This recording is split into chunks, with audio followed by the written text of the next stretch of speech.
All right, let's dive into a little Justin Herbert. And sometimes I think this offense is challenging. It's why I said a couple weeks ago that they're not utilizing Justin Herbert in all of his skills due to some of the things they do in the pass game because they want to run the football and what Jim Harbaugh has brought and all of that stuff. But the more I watch the last few weeks, and as well as Justin Herbert's playing, I say sometimes I think the limitations in the offense is what's making me recognize how good Justin Herbert is, because some of the challenges force him to be even better, and he's played great football recently. And I always like to teach on these tapes as well. And so they're going to run what we call double seam here, or maybe all go here. It's hard to tell on the outside because sometimes you put a stop on the outside. If you get a cover two look, which Cincinnati's going to give here, then the stop routes or comebacks or whatever turn into go routes. That's why you don't know exactly what it is. But first rule of thumb for these guys that are converting on the top or running go routes against cover two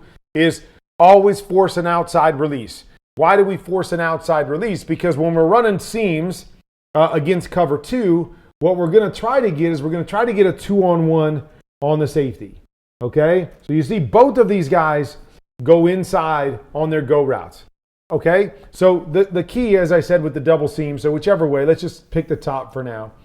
Let's say we're trying to get this 2-on-1 off of this safety.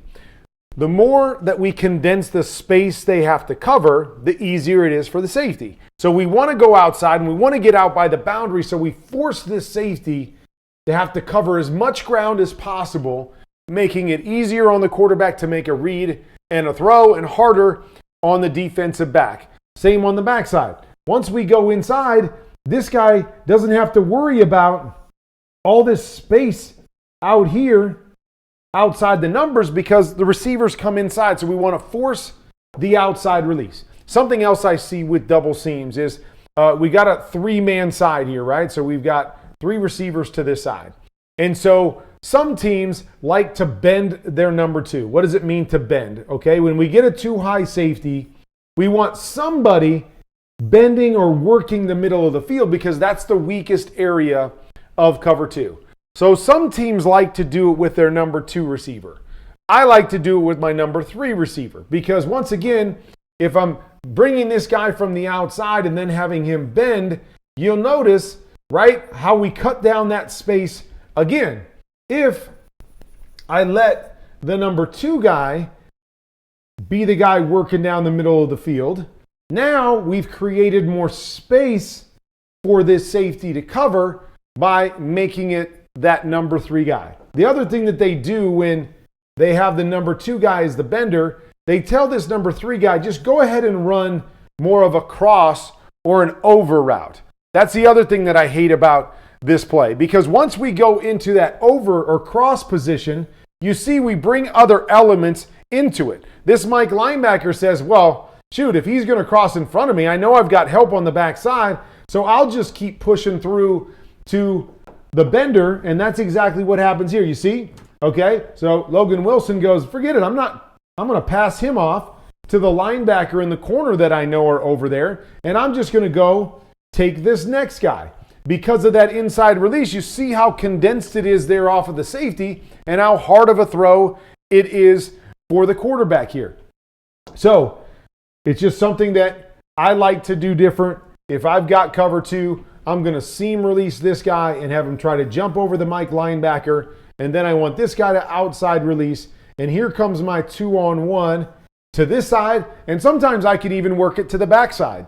If this guy goes outside, I can come back and peek this backside safety. And if I can get him to hold inside, now I can work a 2-on-1 off the backside and work that solo go on the backside by squeezing the safety there. But to me, when you bend this number three and have him just run to the backside, numbers, and a lot of teams do that because they want to work against a middle close and so they can work their two seams. But in doing that against other coverages, you take it right into being covered. There's nowhere for the quarterback to go in this particular situation.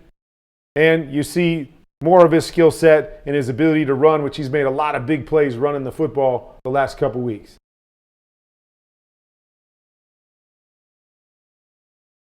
Okay, so here come the limitations on some of this stuff. Okay, so they're basically just running a two-man route. And again, I know they have a tight end coming here, but when we talk about two-man routes, we really just mean two guys down the field, kind of pick a guy and then go off of that. Okay, so we've got the corner route and an in route right here. Okay, now the biggest thing we always want to look at as a quarterback, for me, when I've got a corner route here, I'm not a huge fan against cover off defenses because we're in a tight alignment and the corner is going to hold outside leverage, but I can go ahead and peek at him if we've got good runners of corner routes, but go ahead and peek at him.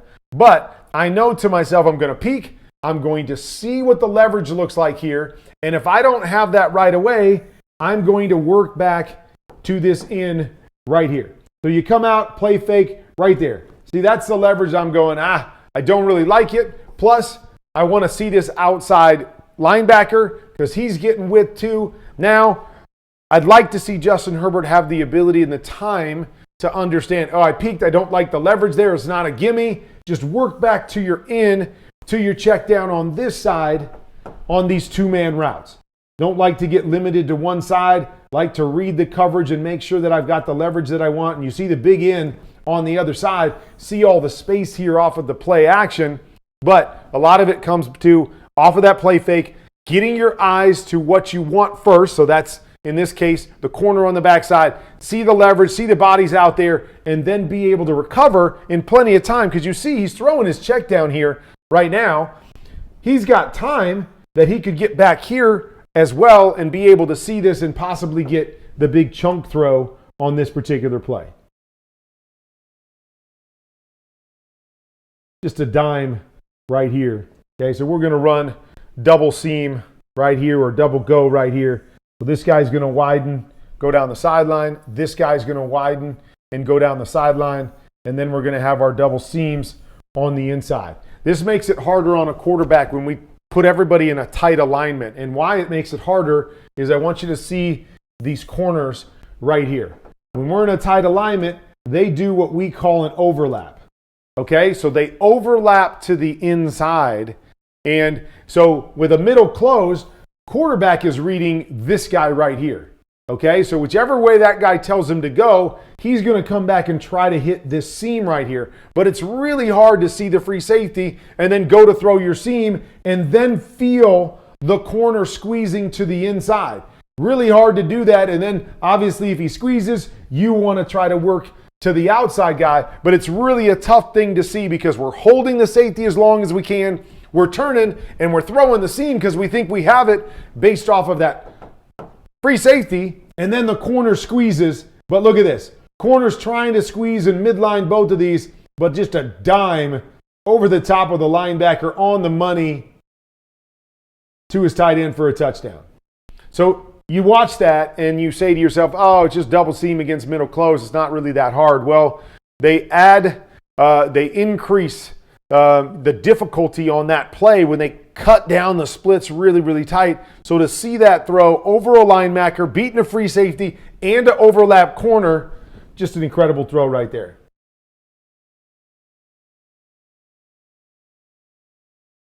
All right, so here we go again. Right? A lot of this stuff, as I said, become two-man routes. And this what makes it really, really hard because now you're kind of stuck as a quarterback. We got one guy here. We got one guy running a corner route there. We've got a defender underneath. We got a defender underneath, and then we're going to get a bunch of checkdowns from there. But, again, you see the skill set of Justin Herbert. I mean, you see his ability here to get this ball up and down to the corner. A lot of people would have to look at this and go, this guy's too deep.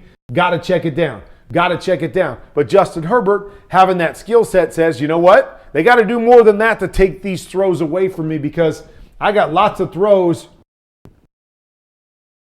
in my book. And it's just a beautiful up and down, over the top throw, right on the money.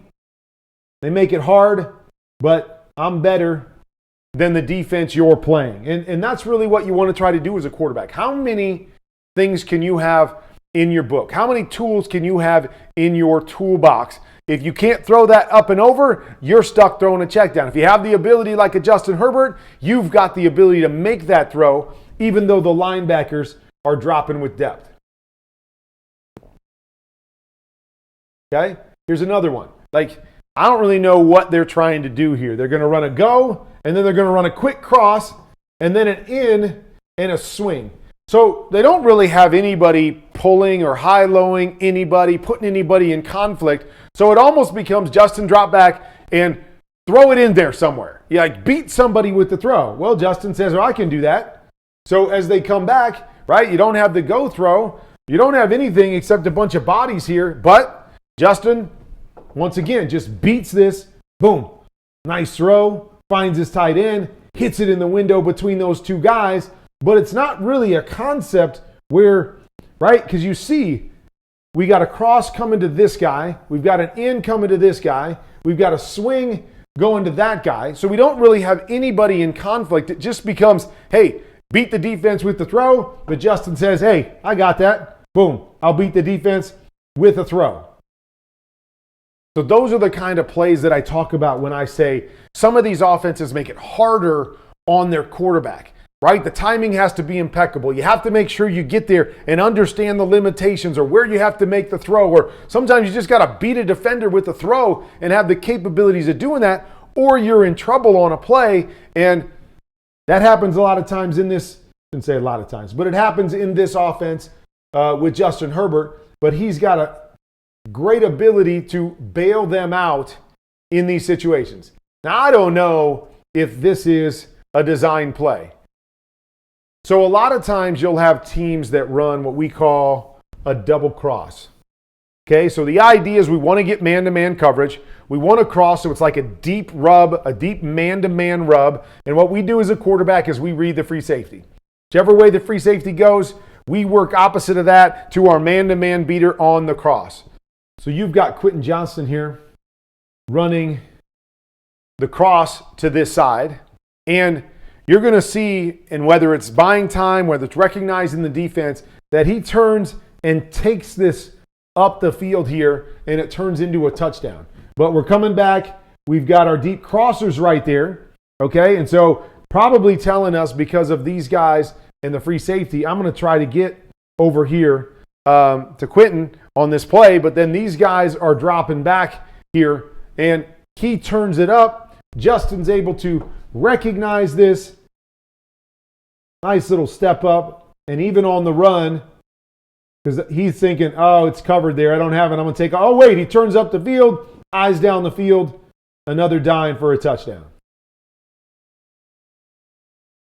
So this is the kind of stuff that I'm talking about with seeing who Justin Herbert is and all the skills that he brings to the table. Is a lot of these plays aren't easy plays. They're not just layups to the quarterback, but he's making them look easy with his decision-making and his throwing ability. So here, we're going to try to fake the screen. We're going to try to get these guys to pull up, and then we're going to try to squeeze by them with that seam and go down the sideline. Great read here by Justin as he comes back. Oh, everybody's turning and bailing. Young quarterbacks see this, okay? Faking the screen and trying to get the throw down the field. But oftentimes when those guys sit back and don't cover that, get back to your check down. Your check down on this play is the guy that you faked the screen to. Don't have to panic and take off running. Hey, if those guys get depth, you know nobody is there for the screen. Great job by Justin again. Hey, not forcing it down the field, right? He's not turning the football over and throwing interceptions this year. And it's because of things like this. Not forcing it. Boom. Make the right decision. Get it to your check down. We get a 15-yard play with a check down.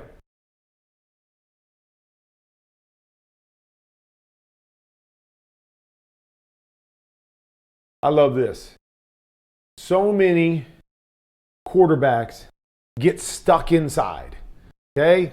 They keep doing stuff, and they've got inside breaking routes, and they just get their eyes stuck inside. And obviously you have to see more here. You got to make sure you're recognizing things here. So it's easy to want to get your eyes quick to the inside to read whatever's going on. But too often they just forget, man, the easiest play for a quarterback and the easiest play in football is to find your one-on-one matchups on the outside whenever you have them. Whenever you have them. Doesn't matter how great the concept looks somewhere else. When you have a one-on-one, make the game easier. Get to your one-on-one. Okay, so here, the Chargers are going to run a double seam concept. Okay, so again, seam, stop on the outside. We get cover 4. Safety's responsibility is to stay tucked inside. Don't let the number 2 receiver get inside of you. The job of these outside linebackers is to wall those guys off, to match to them, and make sure they don't get inside of you, because the weakest area of a middle open defense is the middle of the field. So all of those guys are going to stay inside. Make the game easier, quarterbacks. When I get cover 4, I say, forget it. I'm going straight outside to my one-on-one, whichever one I like better with the matchup, whichever I feel more comfortable with. Boom, just go get it. Make it easy. Back, quick hitch, ball out, know what I'm doing with the football, not overthinking it, and I'm finding my one-on-one matchup, and we're winning. Another great seam throw. Coming back with the double seam, right? Don't have to be too complicated most times. Coming back with the double seam, read the free safety. Free safety basically stays in the middle of the field. Could have gone to either side. Comes back, again, drives the safety in here, beating the corner who's trying to overlap, right? So now we've got a wide split here. So it's a little bit harder for him to overlap as fast, and just a great timing, rip throw, beating that overlap of the corner once again for a big play, right? Look down on the bottom. You see down on the bottom, going to be a little bit harder. This guy's overlapped a little bit more. This guy's gotten wider on his route. Going to be tougher to throw that seam into this side. May even have to get all the way outside to the go. But a great seam throw right there on the money to his tight end. So many really big time throws and decisions in this game. And the timing, getting the ball and getting your reads and getting the ball out of your hands extremely quickly and on time to avoid some of those guys. You're a little bit late on that last seam. Now the corner has the ability to bite over. So it's making your reads, getting the ball out, and putting the ball where you want to put it.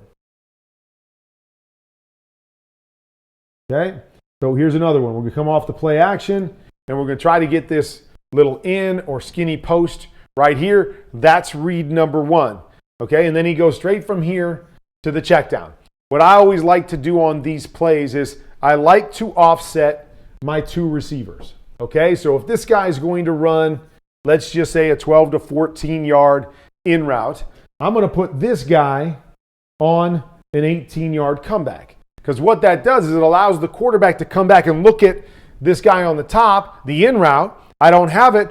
Gives me time to go to the backside and check out the other deep throw on the comeback. Kind of like we talked about before. We've got the out route or the corner route. I don't have that. I want to get back to an 18 to 20 yard in route. So now I have the timing to be able to actually read both of my deep guys. So Justin comes back here, doesn't like the timing right on that one. But look, he's still got time here on that hitch to be able to get back here. Now, they run an out. I probably wouldn't run an out or what they call a bench route, a deep corner route here on this play, because that is more of a timing throw. So if we're asking Justin to read this first, I'd rather have a comeback here.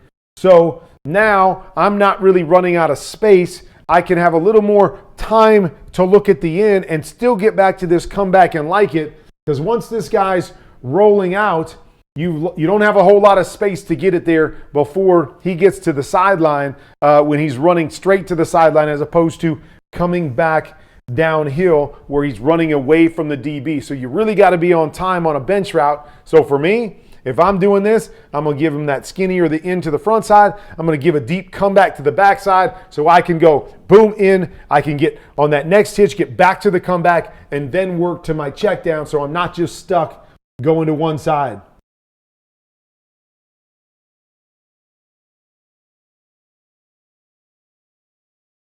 Just a great route here by McConkey. I put a couple of these in there just to kind of show, a lot of people saying they don't really have a number 1 receiver. That may be the case, but they got some guys, Quentin, who's stepping up and making some plays for them.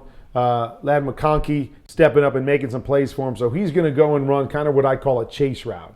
Okay, so we're trying to lean and show them that we're going to run an over, making them look like we're going to run an over. Okay, so there's a couple different routes. We've got just a basic corner route from the slot that would seam inside, push vertical, and go outside. Or we've got the chase route that looks very similar, but we're going to lean to the backside a little bit more and then come out of this to the corner. So keep your eyes on Lad right there in the slot. Okay, so he's leaning like he's going to run a corner.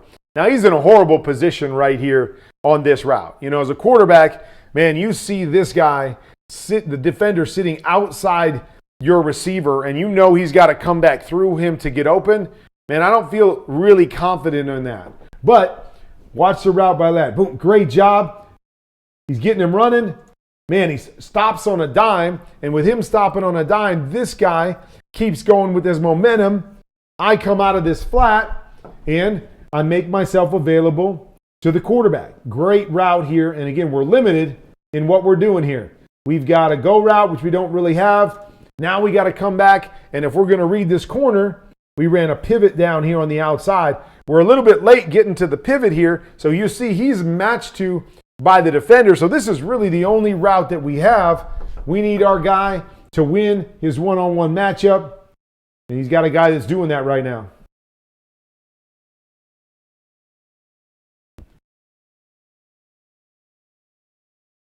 To put this on here because I just got to say, not a huge fan of the decision. But, you know, this is, some teams just say, hey, you get the guy that you like in a one-on-one press situation and you got a go route, go ahead and give it a shot. I like to come off and peek the release of this guy. So if I get a quick win here and I know he's over the top of the corner, then I'll peek back, hold the free safety, and I'll throw the go route. If I peek over here and this happens where the DB just stays high on him, I know that's going to be a hard throw right there. So now I'm going to come back because I've got kind of an over shallow, what I call shove, a shove and an over concept over here. I'm going to come back and read these guys that are running across to get the play right here. So that was just a teaching point for quarterbacks, is being able to peek that. If you got a good look, take it. If not, to me, it's just too hard. And then you see the shove concept right here against man-to-man. All this space, we got Lad once again running over the top. Would have been a huge play for him right here. It's just such a low percentage play here unless you just got that dog on the outside or you see him win early in his route knowing he's going to be over the top and how you need to throw this to be successful instead of throwing low percentage throws that are tough to complete.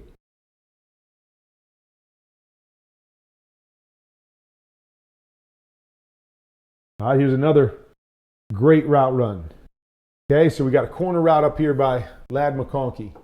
Say, he does a great job of coming here and then just giving a little stick to the inside, getting the defender to jump, and then he jumps outside and gets the outside leverage that he wants, right? The other play, he lost leverage to the outside on the corner because he had to. The route dictated that because of how he had to run the route on that chase route. This one, he wants to get outside leverage, so he does a great job of sticking to the inside, moving the DB, getting over the top of him, and then again at the top of the route, he gives him a little stick inside. And that does two things. Obviously, it helps to convince the DB that you're going inside to try to get him to lean inside as you're separating to the outside. And it also gives the quarterback what we call an indicator. He knows that you're going out on the corner route. Once you stick inside, that indicates to me that you're going to stick off of that inside foot and you're going to come back out to the corner. So, rewind it here. Just watch the release. Inside, boom. Now I jump outside. I got the leverage I want. He peeks inside with his eyes. He gives a stick inside. And now Justin Herbert knows exactly where to put the football. Another winning route against man-to-man in a big-time play. All right, here's another one. So what we're going to run on this play is basically going to run what looks like some kind of hook choice in and out right here. And then on the outside, we're going to run a stop route or a comeback route. He converts this to a go. So I'm assuming it's based off of what you feel the safety's doing. So the guy in the top must feel that the safety's going to cover 2. So I'm going to convert this. But down here on the bottom is where Justin Herbert looks. And so I'd like him to see this safety. Okay, so once I see that safety and he stays in what we call a quarters position, he's not running to widen over here and help with the outside guy. I like to read this play outside in. And again, for the same purposes of the seam, my one-on-one is outside. I don't have to worry about a safety. I don't have to worry about hard inside leverage, with the linebacker there. So I'm going to come out on this play and just kind of peek this linebacker. Once this linebacker stays inside of number 2, I know that there is nobody impeding this outside route for me. And you see it right there. There's where it's coming open. We got body in here. This guy's trying to match to him. I said it was match coverage in quarters. He's matching to him. He's right on his hip. I want to be able to see that and get that throw right out here to the one-on-one with my big-time receiver on the outside. And a lot of people are taught different ways, right? I say that all the time on these tapes. I'm not in the room, so I'm not just going to put that on Justin Herbert that, hey, you got to go outside and read that outside in. That's how I would read it, and that's why I would read it out like that. If that outside linebacker buzzed hard outside of number 2 and got under number 1, I'm still reading it outside in. He takes that away. Now I'm going to work to my inside receiver, but it's all off of that outside linebacker. He stays tucked in. I know I've got true one-on-one, nobody else to worry about. I'm going to read that outside in. Okay, and I just showed this because this happens late in the game. All right, so actually should have been a pick. Mike Hilton does a great job of running this route. They're just simply running an out here. Okay, so these are kind of pure progression plays that I talk about all the time that I'm not really a fan of because it kind of forces you into looking and sometimes throwing things you don't want to. So they're just going to run a go and an out. Then they're going to run a return here. And so it really becomes, hey, peek this out, peek the go, and then go to your out, and then you get to work back to your return. But you can't really go to your return faster or if you don't like the look over here because it doesn't happen fast enough. So we come out here, and we don't really have a whole lot going conceptually on the other side. So tries to force this one here, and Hilton should have had that interception, but doesn't make it right here, and you live for another day. And the reason I showed that is because that was their second to last drive. So now, and I'm going to give credit to the coaching staff, Greg Roman, whoever called this play for the Chargers, because they saw that, right? He jumped that one. He almost intercepted it. So now we're going to come back with an out and up. We're going to take this guy, instead of running a go, we're going to run a post. We're going to clear out the corner and hopefully the safety. Now we're going to push up, and we're going to push out here, and we're going to see if we can get Mike Hilton and go, man, I missed the last one. Let me jump this one and get this one, and I'm going to finish this game. And then, boop, we're going to come down the sideline. We're going to beat him on a double move. Great play call off of what you saw right there. And you see Mike Hilton starting to put his eyes in the backfield right there, getting ready to undercut it. And then, boom, we're gone. And another really good throw by Justin Herbert over the top of the DB, because the other part of this is very easy to go, okay, he didn't beat him cleanly. This guy starts chasing him. Could easily drop this off to the check down right underneath it. But I'm going to go make that big-time throw over the top. Nice route. Good catch by McConkey. And that gets us going on this final drive. Okay? Now, again, I feel like anytime you run a return, a lot of times that becomes kind of a pure progression type play. So they're going to run this hook. Maybe it's a choice and a breakout. And then they're going to run it in here. Then they've got the return. And then they've got a stop over there. So I feel like they're kind of saying 1, 2, 3, 4. Okay? So this is, again, these are the plays that I don't really like so much with the pure progression. I don't mind the concept on either side, but I want to be able to choose the side that I want to read to. And then let me show you what I'm talking about. So right here, what I see as we come back here is I see a quarter safety that's in position to be able to take away this end. So when I come back to this side, what I know is this guy has got to win his one-on-one if I go over there. Okay, and so here, and he does, and we get our one-on-one, and he wins that one-on-one battle. But if he doesn't win, I've got nothing over there. So what I like to do is, again, I like to see the coverage. We've got quarters coverage over here. I've got a return, I've got a swing, and I've got a comeback out there. So once again, I'm going to read this outside in. Now, Cincinnati brings pressure here, but I'm going to read this outside in. So I'm going to go and look to throw this. Okay, if I don't get that because this defender, even though he's blitzing here, this defender runs hard and buzzes out underneath it, then I'm going to read off of the next linebacker.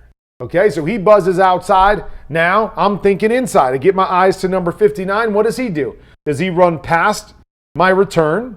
Then I hit the return. If he stays inside my return, then I drop it here to my swing. So I like my numbers and my concept to the front side because we're overloading the defenders against quarters coverage. Better than I like the backside, although the backside ends up working out because the tight end wins. But it's one of the reasons I don't like pure progression, right? You see the throw that I'm taking right here. I know I don't have the bigger throw to this side. I've got the safety taking it away. Boom, I'm going to go to the other side and try to overload them or get my one-on-one on the outside. But we get a nice throw. Tight end does a nice job separating. Oh, actually, we don't complete that here. Drop right there. And again, not on Justin Herbert. We get the separation. We get the route. We just got to catch that one. Okay, let's finish up with this one, kind of the one that set them up in field goal range. They run the next play, and they obviously score with J.K. Dobbins. But they're going to run this in a one-step, and then they're going to run kind of a pylon combination or a deep otter combination, an out and a corner right here. And I'm not really sure what Cincinnati's doing here because it looks like we got man here, and it looks like we got man here. And I don't know who's covering man on McConkey. But here we are in a critical situation. It's probably the reason that the Cincinnati Bengals are 4-7 because somebody's got to be covering him. But you're going to see great read by Justin Herbert because what we want to read on this is going to be that outside defender there. If he takes off deep, we're going to try to get the out underneath it. He turns and spins with the out. I don't know if they're expecting that safety that's way inside there on the hash to cover the deep pylon corner, but great throw with the guy in his face. Boom. Puts it on the money. Ladd McConkey again with another huge play to set him up for a game winner. So love the way Justin Herbert is playing. You see throughout this tape all the big-time throws that he's making. That may not look that difficult, but when you start to understand the concepts that are out there in front of him, sometimes there's a lot of limited options, but he's making the right throws. He's getting those reads as quickly as he possibly can, and he's getting through things and showing all the skill set that he has. Both mental and physical are coming together, and he's playing at a really, really high level.